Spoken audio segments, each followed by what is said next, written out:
During a meeting about my husband's inheritance, my daughter asked me to leave the room. "This is a family matter, Mom. We'll let you know later." She had no idea I had the updated will.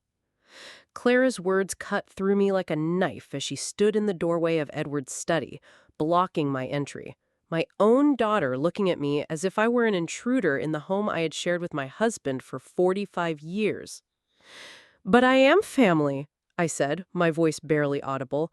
"Edward was my husband, Clara." That impatient sound I'd become all too familiar with in recent months returned. "We need to discuss the estate without emotional complications. Martin has financial expertise, and we need to be practical." Behind her, I caught a glimpse of Martin, my son-in-law, arranging papers on Edward's mahogany desk. Papers about my life, my future, my home. My chest tightened. "Please, Mom," Clara added, her tone softening artificially. "We won't be long." I nodded, unable to find words as she closed the door in my face. Standing in the hallway of my own home, surrounded by photographs documenting a lifetime with Edward, I had never felt so small, so insignificant. 3 weeks. It had been only 3 weeks since I watched them lower Edward into the ground. The wound was still raw, the emptiness in our beds still shocking every night, and now this final indignity. I walked slowly to the kitchen, my sanctuary for decades, the tile floor Edward and I had installed together in our 10th year of marriage, the window garden where my herbs still thrived, oblivious to the fact that Edward would never again praise my rosemary chicken. My hands trembled as I filled the kettle. From the study, I could hear muffled voices, Clara's, occasionally rising with authority. When had my shy little girl become the stranger, this woman who looked at me with calculation rather than love?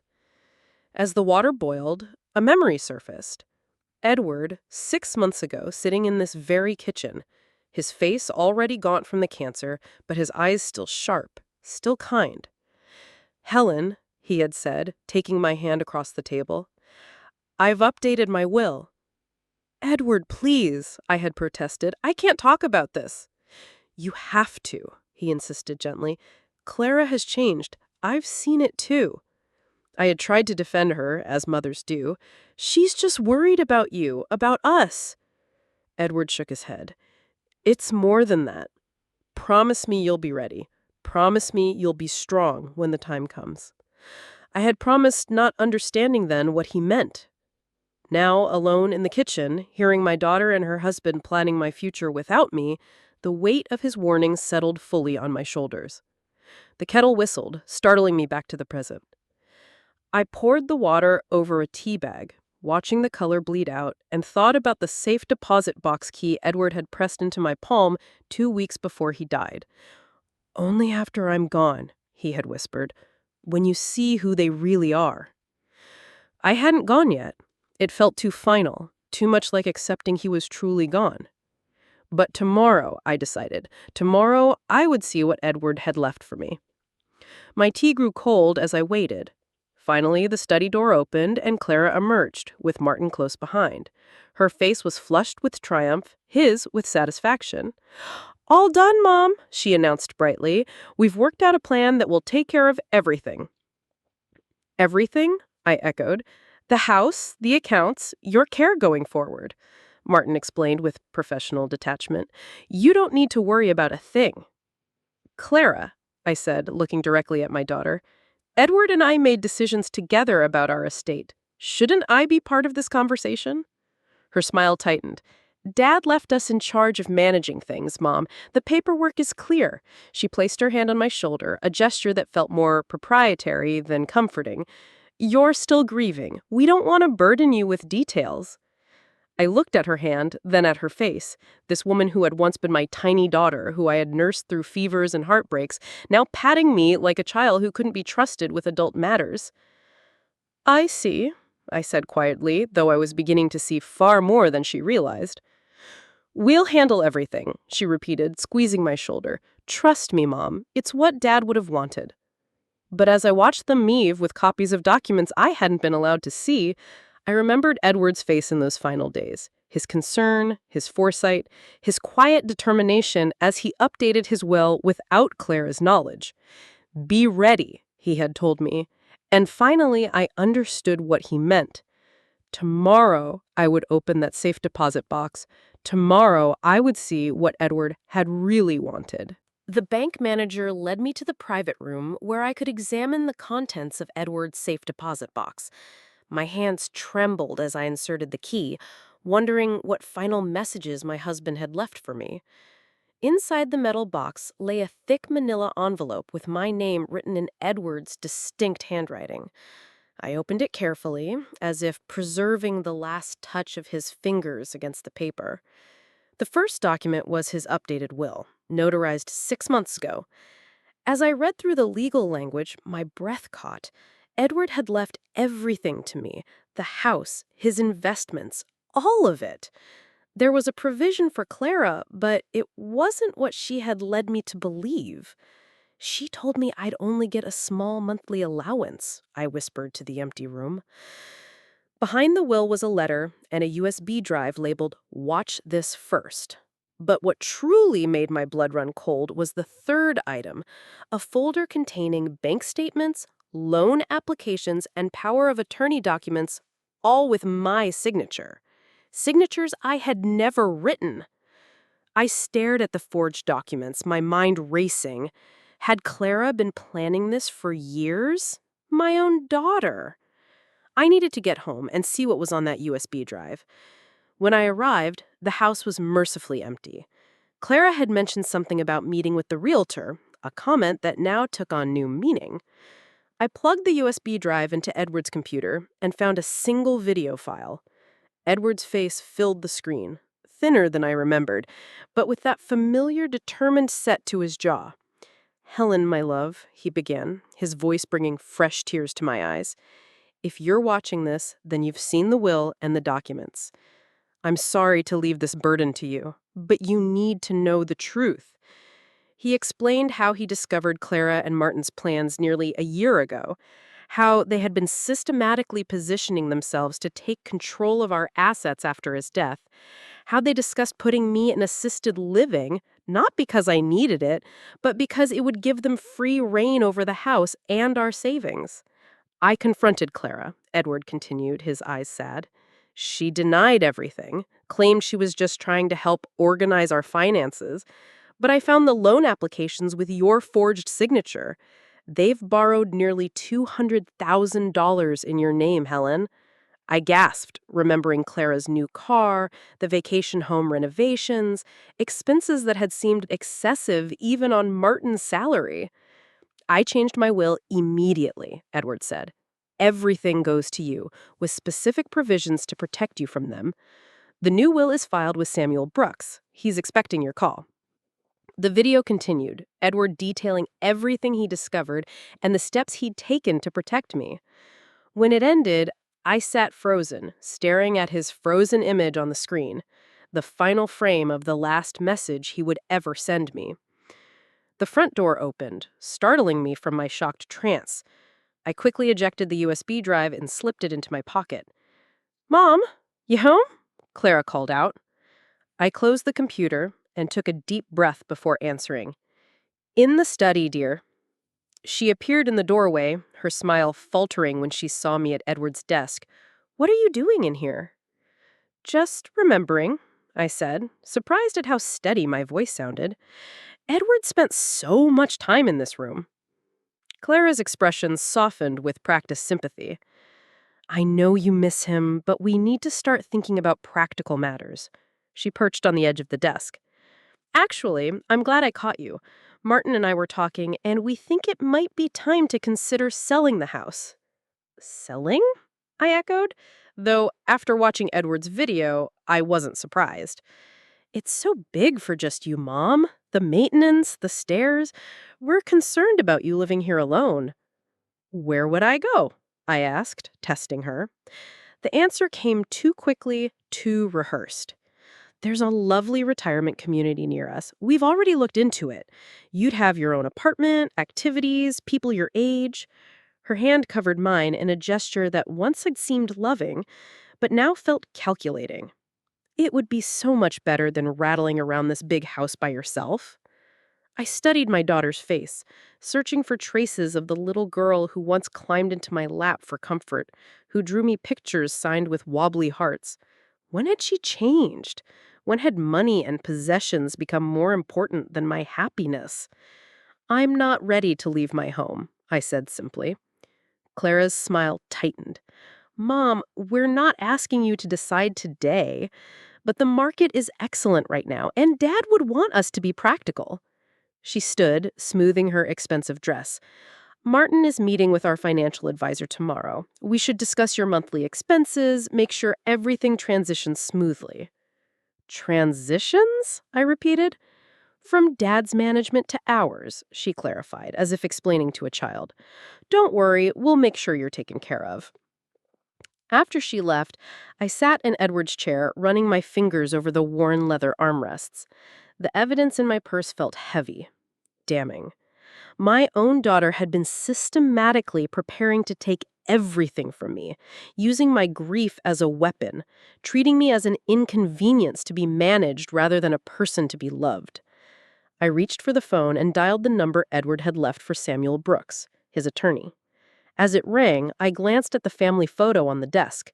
Edward, me, Clara at her college graduation. We looked so happy, so normal. Mr. Brooks' office, a voice answered. This is Helen Whitaker. My husband Edward told me to call. I found his will, and I need your help. The days after my meeting with Samuel Brooks passed in a strange haze. I moved through my own house like a spy, careful not to let Clara or Martin suspect that I knew their plans. Every phone call they made, every whispered conversation in corners now carried new meaning. Samuel had confirmed everything. Edward came to me about 8 months ago, he explained in his office. He discovered some troubling financial activities and wanted to protect you.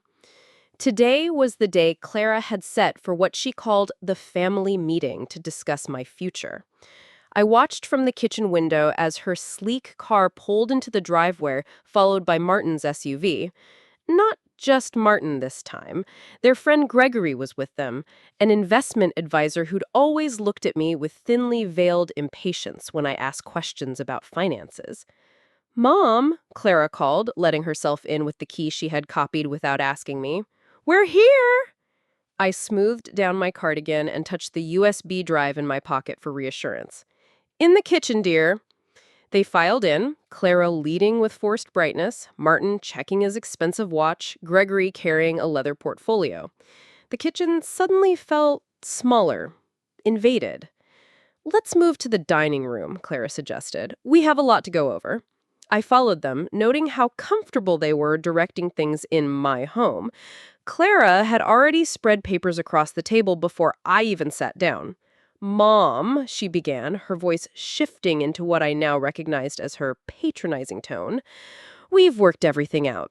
After reviewing Dad's estate, we've determined a monthly allowance that will cover your basic needs. Martin slid a paper toward me. We've calculated $1,800 per month. That should be more than adequate for your lifestyle. I looked at the number, then back at them. $1,800 from your father's pension and investments that generate over $12,000 monthly? Clara's smile flickered. There are expenses, Mom. The house maintenance until we sell it, investment management fees. And when were you planning to tell me about the loans you took out in my name? I asked quietly. The room went still. Clara's face drained of color, then flushed deep red. Martin's hand froze mid-reach for another document. What are you talking about? Clara's voice had lost its sweetness. I pulled copies of the loan documents from my pocket and placed them carefully on the table. 2 home equity loans, a personal loan, credit cards I never applied for, all with my signature, except I never signed them. Martin recovered first. Helen, you're confused. You signed those during Edward's illness. Don't you remember? The stress of that time. Stop. My voice was stronger than it had been in months. I never signed these, and we both know it. Clara leaned forward, dropping the pretense of concern. Dad asked us to help manage things. He knew you couldn't handle the financial details. Your father knew exactly what you were doing, I interrupted. He found out about the forgeries months ago. The shock on their faces would have been satisfying if it hadn't broken my heart. My own daughter, caught in her deception, looked not remorseful but angry at being discovered. "That's ridiculous," she sputtered. "Dad trusted us to—" To what, Clara? To put me in a home? To sell the house I've lived in for 40 years? To spend my retirement on your renovations and vacations? Gregory, looking increasingly uncomfortable, began gathering his papers. "Perhaps I should leave you to discuss family matters." "Stay," commanded Martin. "This is just confusion. Grief can cause memory problems, paranoia even." He turned to me, his voice softening with fake concern. "Helen, this is exactly why we're worried about you living alone. You're imagining things, creating conspiracies." "I have the will," I said simply. Clara's dismissive wave froze midair. "What?"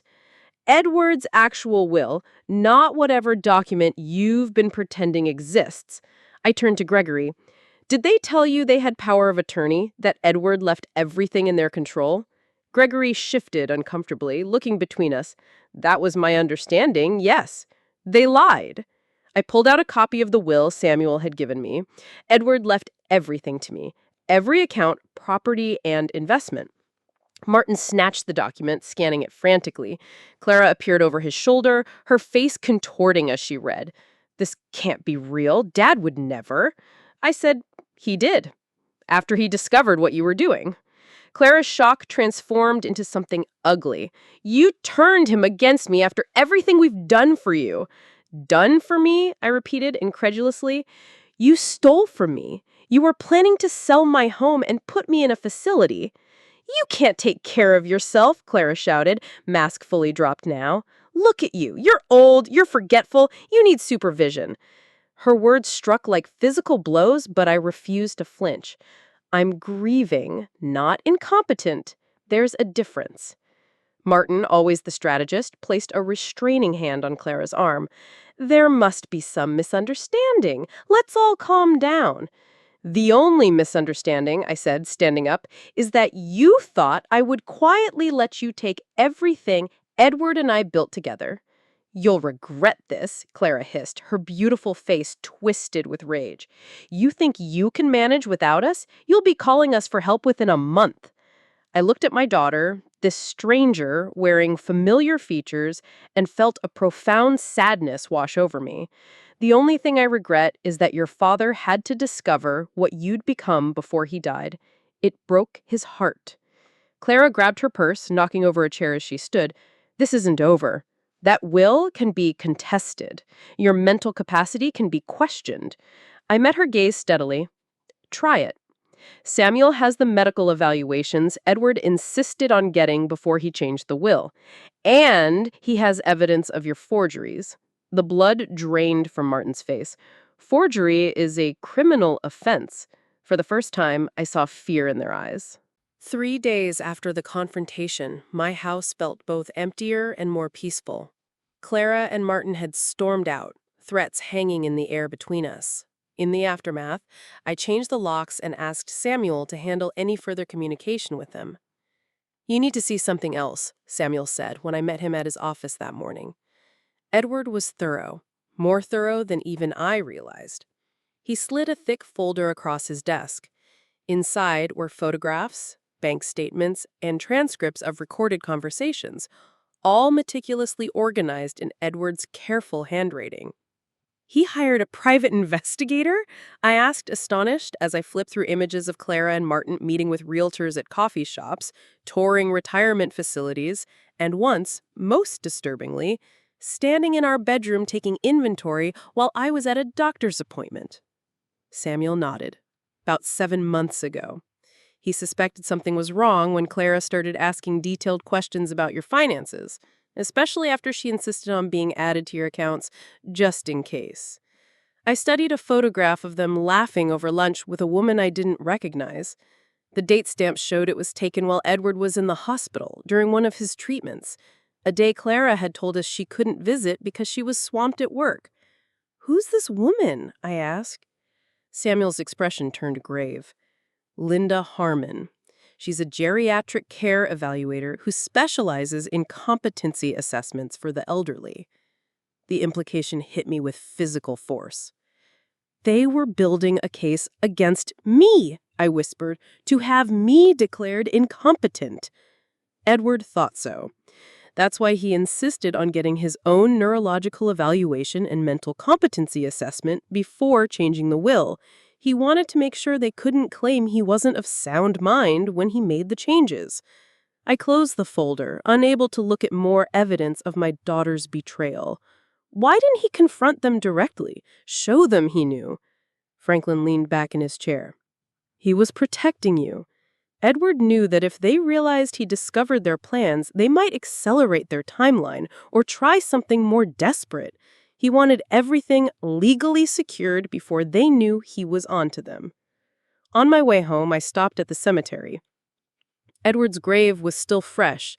The flowers I brought last week wilted in the summer heat. I replaced them with new roses as I told him everything that had happened. "You knew her better than I did, Edward," I whispered to the headstone. "When did she change, Edward? Was it always there and I just didn't see it?" The wind rustled the trees overhead, but there was no answer. There never would be.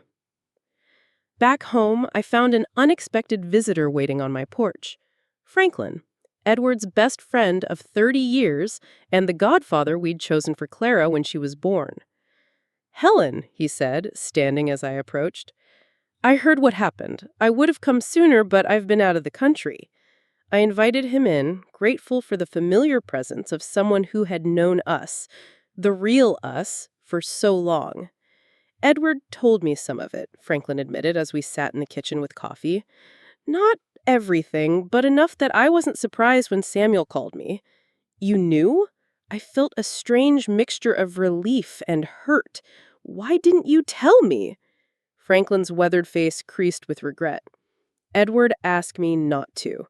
He said you wouldn't believe it unless you saw it for yourself, that you'd defend Clara until the evidence was undeniable." He was right, of course. If anyone had told me my daughter was plotting against me, I would have dismissed it immediately. I had to see it with my own eyes. "There's something else," Franklin said, pulling an envelope from his jacket. "Edward gave this to me before he died, said I'd know when it was time to give it to you." Inside was a key and an address I didn't recognize. "What is this?" "A storage unit," Franklin explained. "Edward rented it about 6 months ago. Even I don't know what's inside. He said it was for your eyes only." The storage facility was on the outskirts of town, a nondescript building of metal units lined up in rows. Unit 247 was at the back, away from the main office. My hands trembled slightly as I turned the key in the lock. Inside, carefully organized on metal shelving, were dozens of boxes labeled in Edward's handwriting. Financial records, Clara childhood, our wedding, family vacations. But most striking was a large whiteboard mounted on the far wall, covered in Edward's writing. A timeline stretched back 5 years, documenting every suspicious request, every unexplained withdrawal, every time Clara or Martin had attempted to gain access to our accounts. "Oh, Edward," I whispered, tracing his handwriting with my fingertips. In the center of the unit stood a desk with a laptop. A note taped to the screen read, "The place we got engaged, plus the year we met." I smiled, despite everything. "The North Point Lighthouse, 1970. Typical Edward, romantic even in his investigative work." The laptop came to life, revealing hundreds of files, scanned documents, spreadsheets tracking unusual financial activities, emails Edward had recovered between Clara and Martin discussing their plans for after. One folder, simply labeled Evidence, contained recordings. Clara's voice discussing with Martin how they would handle Mom once Edward was gone. "She's so trusting. It'll be easy," my daughter's voice said through the speakers. "We just need to move slowly. Make her think it's all her idea." Martin's laugh followed. "Your dad's the real problem. He watches those accounts like a hawk." "Not for much longer," Clara replied. her voice so cold I barely recognized it. The doctor said 3 months, maybe 6. We just need to be patient. I stopped the recording, feeling physically ill. They had been waiting for Edward to die, counting the days, planning. The last file on the desktop was a video dated just 2 weeks before Edward passed. I clicked play with shaking hands. Edward appeared, looking frailer than I remembered, but his eyes were clear and determined. "Helen, if you're watching this, then you know everything. I'm so sorry to leave you with this burden, but I know you're stronger than you think, stronger than they think." He paused, collecting himself. "I've spent my final months making sure you're protected, instead of just being with you, and that's my only regret. But I couldn't leave knowing what they were planning." His eyes grew fierce. "They underestimated you, Helen. They always have. Now it's time to show them who you really are." As the video ended, I sat in silence, surrounded by the evidence of Edward's love. Not just the romantic gestures or happy memories, but this final act of protection, this painstaking documentation of truth, when it would have been easier to look away. "I won't let you down," I promised him, and myself. The official reading of Edward's will was scheduled for 10 o'clock on a Tuesday morning. I arrived at Samuel's office early, dressed in a blue suit Edward had always liked, my hair neatly styled, no more shuffling around in house slippers and cardigans like the confused old woman Clara thought I was. "You look formidable," Samuel said with approval as I took a seat in the conference room. "I feel formidable," I replied, surprising myself with how true it was. Franklin arrived next, giving my shoulder a supportive squeeze before taking the chair beside me. Then came Gregory, the financial advisor, looking distinctly uncomfortable.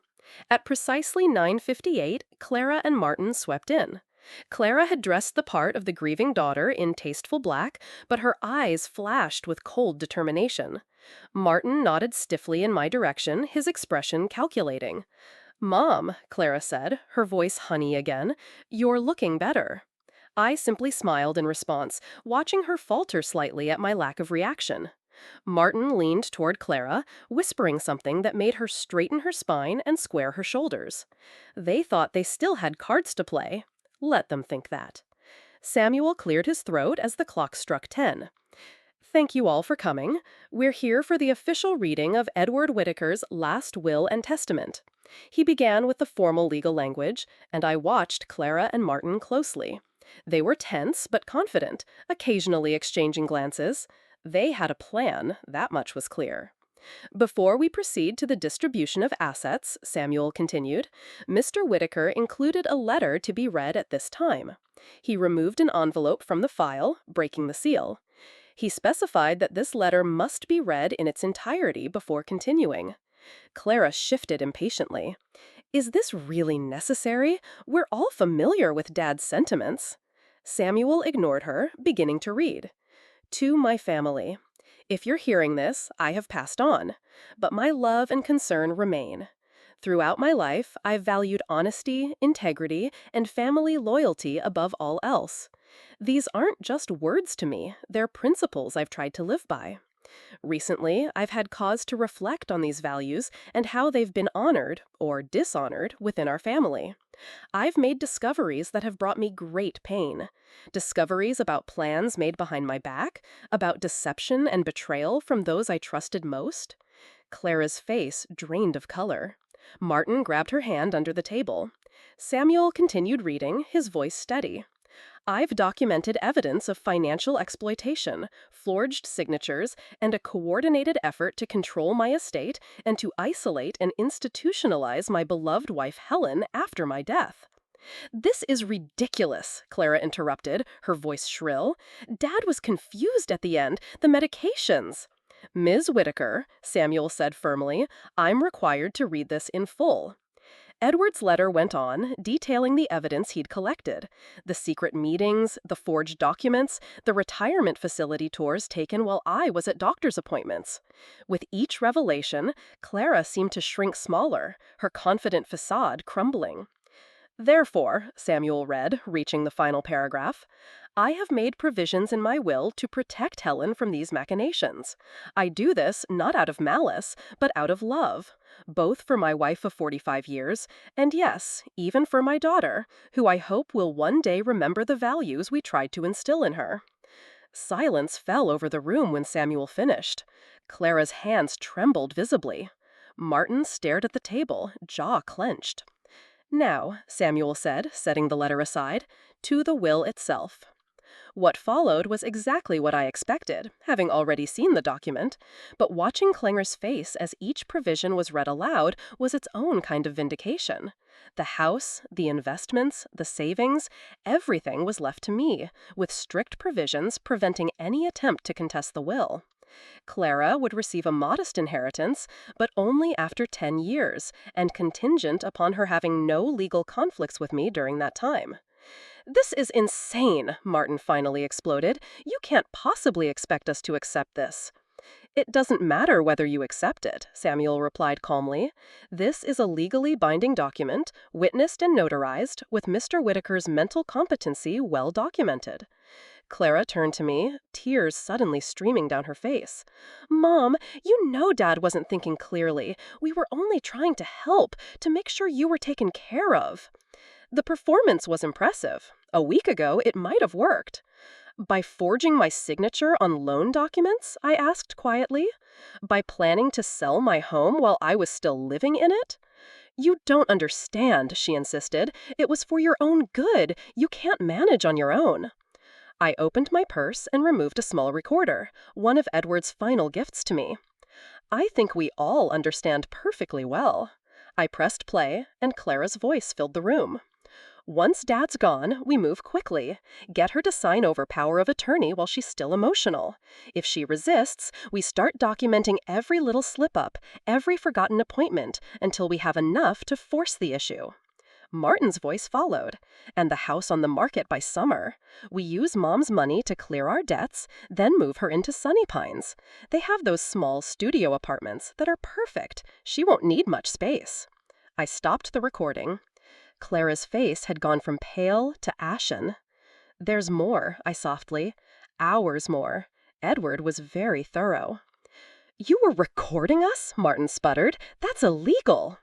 Actually, Samuel interjected, Edward had a licensed investigator document everything. It's all admissible, should it come to that. Clara stood abruptly, her chair scraping against the floor. You planned this ambush, both of you. You turned Dad against me, and now you're trying to destroy me. I looked at my daughter, this stranger wearing her face, and felt a complicated mixture of anger and grief. No, Clara, you did this yourself. She grabbed her purse, tears still streaming. You'll regret this. You need us. You'll see. As she stormed toward the door, Martin following close behind, I called after her. Clara. She paused, not turning around. Edward wanted me to tell you something, I said. He said, it's never too late to become the person you were meant to be. Her shoulders stiffened, and for a moment I thought I saw them tremble. Then she was gone, the door slamming behind her. Gregory cleared his throat awkwardly. Mrs. Whitaker, I want you to know I had no idea about any of this. They told me you had agreed to their management of the estate. I believe you, I said, though I wasn't entirely sure I did. As the meeting concluded and people filed out, Franklin stayed behind. Are you all right? He asked gently. I considered the question seriously. My husband was gone. My relationship with my only child was in ruins. The future I had imagined, family holidays, Clara's supports for the olden years, had evaporated. And yet, I felt strangely liberated. The truth, however painful, was finally out in the open. No, I answered honestly, but I will be. 6 months passed. The seasons changed, summer fading to autumn, then winter, and now the first tentative buds of spring appeared in my garden. I knelt in the soft earth, planting tulip bulbs along the border where Edward and I had always planned a new flower bed, but never quite found the time. Those will look beautiful come April, a voice said behind me. I turned to find Franklin standing at the garden gate, holding a bag from our favorite bakery. Since the reading of the will, he had become a regular presence in my life, bringing coffee on Sunday mornings, helping with household repairs, or sometimes just sitting quietly while we both read. "I thought you might like some of those almond croissants you pretend not to love," he said, holding up the bag with a smile. I peeled off my gardening gloves and brushed the dirt from my knees. "I never said I didn't love them. I said they were a sometimes treat." "And today feels like a sometimes kind of day," he replied. It did. The air was crisp but not cold, the sun warm on my shoulders as we settled at the patio table. I'd made many changes to the house and garden in recent months. Not erasing Edward, never that, but making the space more fully mine. The heavy drapes in the living room had been replaced with light, gauzy curtains. The formal dining room was now my art studio, where I'd returned to painting for the first time in decades. "Have you heard anything?" Franklin asked carefully as he poured coffee from the thermos he'd brought. I knew what he meant. "Clara, a card at Christmas," I said. "Very formal, signed by both of them." Franklin nodded, not pressing further. He knew how much the estrangement hurt. Despite everything, a mother doesn't simply stop loving her child, even when that child has wounded her deeply. After the will reading, Clara and Martin had vanished from my life. Through mutual friends, I heard they'd moved to Phoenix, where Martin had accepted a position with a new firm. The distance was perhaps a blessing. It gave us all space to process what had happened. "I've been thinking," I said, changing the subject, "about the trip Edward and I had always dreamed of, visiting Italy together. We'd planned it for our retirement. Walking the streets of Rome, taking a gondola in Venice, seeing the art we'd only viewed in books." Cancer had stolen that dream, like so many others. "The Amalfi Coast in June," I continued. "I've already booked the flights." Franklin's face brightened. "Helen, that's wonderful!" "I'd like you to come with me," I added, the words coming out in a rush. "As a friend," I clarified quickly. "I'd value the company. And Edward always said you were the best travel companion." A complicated emotion crossed Franklin's face. Pleasure, hesitation, something else I couldn't quite name. "I'd be honored," he said finally. "Truly." We sat in comfortable silence, watching a pair of cardinals flit among the trees. In the month since Edward's death, I'd learned that grief doesn't follow a predictable path. It comes in waves, receding for a time, only to crash back unexpectedly at the sight of his favorite coffee mug or the smell of his aftershave on a jacket I hadn't yet donated. But I was learning to live alongside it, to carry my love for Edward while still moving forward. It's what he would have wanted. The doorbell rang, interrupting my thoughts. "Expecting someone?" Franklin asked. I shook my head, rising to answer it. Through the frosted glass of the front door, I could make out a slender female figure. My heart quickened. Clara. But when I opened the door, I found a young woman I didn't recognize, perhaps in her early 20s, shifting nervously from foot to foot. "Mrs. Whitaker?" she asked. "Yes." "My name is Emily Zhao. I'm a student at the community college, and—" She hesitated, clutching a folder to her chest. "I'm in Professor Barrett's creative writing class. He said you might be willing to talk to me." I smiled, recognizing the name of the writing instructor at the college where I'd recently begun taking classes. "About my memoir project?" She nodded eagerly. "I'm focusing on personal narratives for my thesis, especially stories of resilience in older women. Professor Barrett said your story was remarkable." "Come in, Emily. Would you like some coffee? We have croissants." As we settled in the living room, Emily took out a notebook and pen. "Professor Barrett only told me the basics, that you lost your husband and had a difficult time with family afterward. Would you be comfortable sharing more?" I considered the young woman before me, her earnest expression, her eagerness to understand a life so different from her own. 6 months ago, I might have deflected, keeping my pain private. But Edward had taught me one final lesson through all of this. Truth, however difficult, was always better than comfortable lies. "It started with a family meeting," I began. A meeting I wasn't allowed to attend. 2 hours later, as Emily prepared to leave, her notebook filled with my story, she paused at the door. "Mrs. Whitaker, can I ask you something personal?" "After everything I've just told you? Of course." "Are you still hoping to reconcile with your daughter someday?" The question caught me off guard with its directness. I thought about the Christmas card, formal and distant, yet sent nonetheless. About the photo of Clara I still keep on my bedside table, alongside pictures of Edward. I've learned to live with uncertainty, I said finally. I hope, yes, but my life doesn't depend on it anymore. Emily nodded thoughtfully. My mother and we haven't spoken in 3 years. Sometimes I think too much has happened to ever go back. I touched her arm gently. The door can remain open without letting people walk all over you. That's what Edward helped me understand. After Emily left, I returned to the garden where Franklin was waiting, having given us privacy for the interview. You told her everything? He asked, sounding surprised. Most of it. I picked up my trowel, returning to the flower bed. She's writing about resilience. I realized I have something to offer there. Franklin smiled. Edward would be proud of you, you know. Not just for standing up for yourself, but for finding your way forward. I pressed another bulb into the earth, patting the soil gently around it.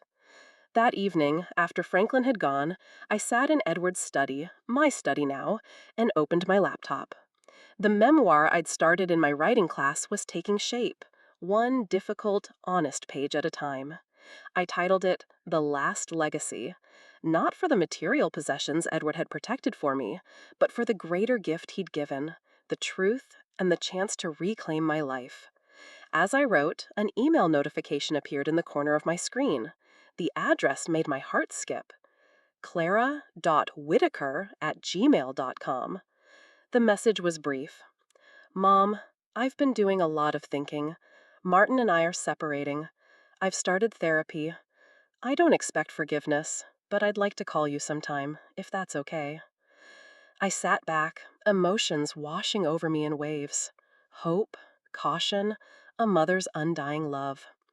Outside my window, the garden lay in twilight, the newly planted bulbs nestled in the dark earth, waiting for their time to emerge. With steady hands, I typed my reply. I would like that very much. Your father always said it's never too late to become the person you were meant to be. I believe that's true for all of us. I pressed send, then returned to my writing. Tomorrow would bring what it would bring. For tonight, it was enough to know that even in his absence, Edward's wisdom continued to light our way forward, his last and most precious legacy. In the weeks that followed Clara's email, I found myself checking my phone more often than I wanted to admit. Each new notification sent a wave of nervous energy through me. I reminded myself not to expect anything. Clara had said she wanted to call, but people say many things when guilt knocks on the door. I wasn't angry, not anymore, but I wasn't naive either. I'd spent too long ignoring warning signs. Now I had to let her come to me. When the call finally came, it was late on a Thursday evening. The kind of quiet night where the only sound in the house was the creak of the old radiator and the occasional distant bark from the neighbor's dog. The phone rang once, then again. By the third ring, I knew it was her. "Hi, Mom," Clara's voice said softly. I sat down, heart thudding. "Hi, Clara." Silence filled the line, the kind that felt fragile. "I wasn't sure you'd pick up." "I wasn't sure I would either," I replied, not unkindly, "but I'm glad I did." She exhaled slowly. I've been in therapy, like I said, and we've talked a lot about patterns, about control, about how I never grieved Dad properly. I think I projected all my fears onto you, about losing him, about growing older, about not being able to fix things. I let her speak without interruption. It was the first time in months I'd heard real vulnerability in her voice, not the brittle bravado she leaned on for so long. "And Martin," she continued, her tone darkening. "I realize now how much I let him influence me, how he encouraged the worst in me. He never respected you, Mom. Or Dad. I see that now. I think deep down I always knew, but it was easier to follow his lead than to take responsibility." I closed my eyes. Hearing her say those words, owning them, meant more than I could explain. It was more than just Martin. I need you to understand that. I do. I know I hurt you. I can't believe what I did with the loans, the retirement facility. It's like I was watching myself from outside and I just shut off the part of me that knew it was wrong. We spoke for over an hour about Edward, about the timeline he had pieced together, about the storage unit I had yet to tell her about. I kept that part tucked away for now, one step at a time. As we wrapped up the call, Clara asked if she could come visit, just for an afternoon. To talk, to see you, no agenda. Okay, I said. We'll take it slow. After I hung up, I sat in the silence for a long time. Edward's photograph sat beside me on the desk, his eyes kind, his smile faintly amused, as if he already knew this day would come. I touched the frame. She called. I whispered, "She's trying." The following Sunday, Clara arrived at noon sharp. She stood on the porch holding a small bouquet of tulips. Pink ones, my favorite. I invited her in, unsure of what to say or how to start, but to my surprise, she did it for me. "It's strange," she said, looking around the kitchen. "It feels both exactly the same and completely different." "I've made some changes," I admitted. "Not to erase memories, just to breathe again." She nodded. "It looks beautiful." Over lunch, we stuck to neutral topics. Travel, work, the memoir. She asked about Franklin, raising one eyebrow when I mentioned the trip to Italy.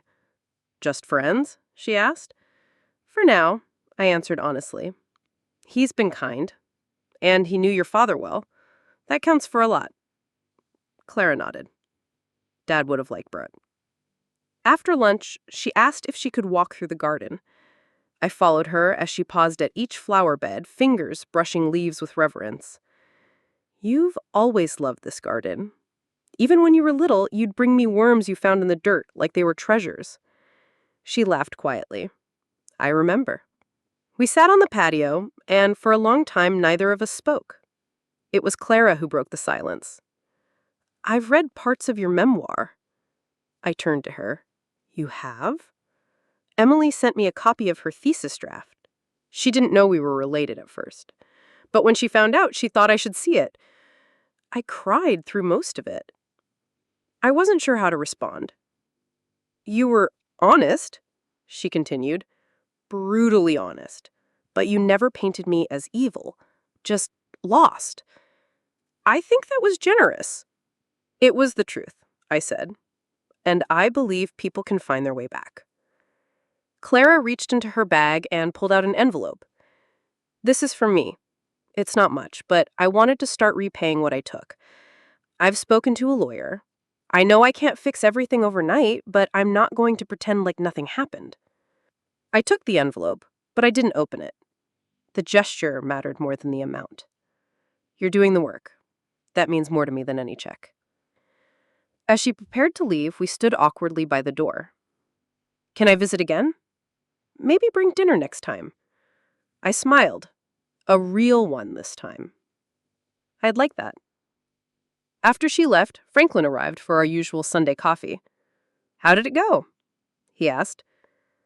"Better than I thought it would. Not perfect, but honest." He nodded. "That's all we can ever ask for."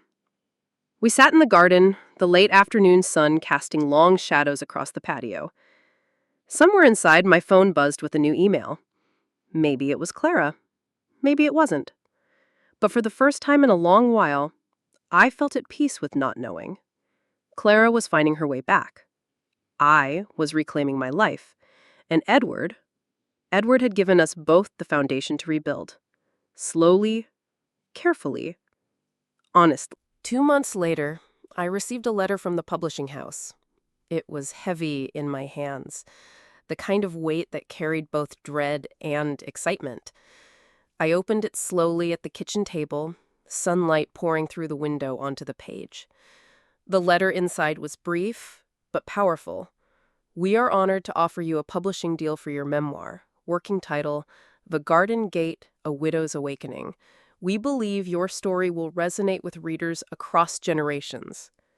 I sat there, staring at the words, the edges of the paper trembling slightly in my fingers.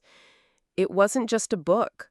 It was the truth I'd lived through, the heartbreak and the rebuilding, laid bare for others to witness. I thought of Edward and how he always pushed me to write it down, even when it felt too painful. I thought of Clara and her cautious steps back toward me. I thought of the garden, now in full bloom, and how much had grown from what once looked dead. That evening, I lit a candle in Edward's study and sat in the armchair he used to read in, the contract open on my lap. "You did it," I whispered aloud, not sure whether I meant him or me. Maybe both. The months that followed passed in quiet rhythms. Clara visited weekly, sometimes bringing meals, sometimes just herself. We didn't rehash everything. Some wounds didn't need poking, but we built new moments. Laughter over burnt lasagna, crying over old family photos, silence that no longer felt hostile. She even came with me to one of Franklin's readings downtown, listening as he recited passages from a new poetry collection. Afterward, she told him he understood now why Dad had trusted him so much. Franklin just smiled, said, "Your father was a man of grace. It was easy to return it." On a Sunday afternoon in early fall, I hosted a small gathering in the garden to celebrate the book's upcoming release. The publisher had agreed to launch it in spring, timing it with Mental Health Awareness Month. I invited Franklin, Emily and her thesis committee, a few close neighbors, and, to my great surprise, Clara asked if she could invite her therapist. "I want her to see where I came from," she said. "I've told her so much, but I want her to know I'm not that woman anymore." The day of the event was crisp and golden. Leaves drifted down from the maple tree, and the scent of cinnamon rolls floated from the oven. I wore a green dress Edward always liked. Franklin brought wine. Clara brought tulips. And for the first time in years, I felt like I wasn't just surviving, I was blooming. Toward the end of the party, as people lingered over coffee and laughter bubbled through the yard, Clara stood up and clinked her glass. "Can I say something?" Everyone quieted. She looked at me, her eyes glossy but steady. For most of my adult life, I thought I had to control everything. That love was something to earn or manage, not something freely given. I was wrong. And I nearly lost the one person who loved me through everything, my mother. I'm not saying this to fix anything with a speech, but I want you all to know that I'm proud of her. Not just for this book, but for surviving us, for surviving me. My throat closed as people clapped softly, and she came over to hug me. I held her tightly, breathing her in like I hadn't in years. The moment was real. Imperfect, but real.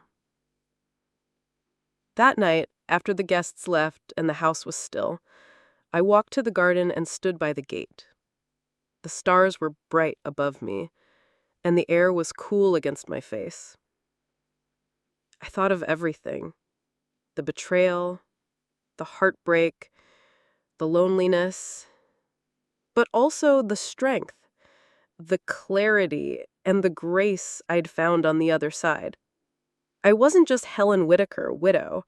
I wasn't just someone's mother or the almost victim of a cruel scheme. I was the author of my story now, and my story was not over, not even close. As I turned to go back inside, my phone buzzed in my pocket. It was Clara, even though she'd just left. "I forgot to say one thing," her text read. "Thank you for not giving up on me, even when I gave up on you. I love you." I smiled as tears slipped down my cheeks. "I love you too," I typed back. I walked inside, the warmth of the house wrapping around me like a promise. The past was part of me, yes, but it didn't define me anymore. The future was wide open, and I was finally ready to live it.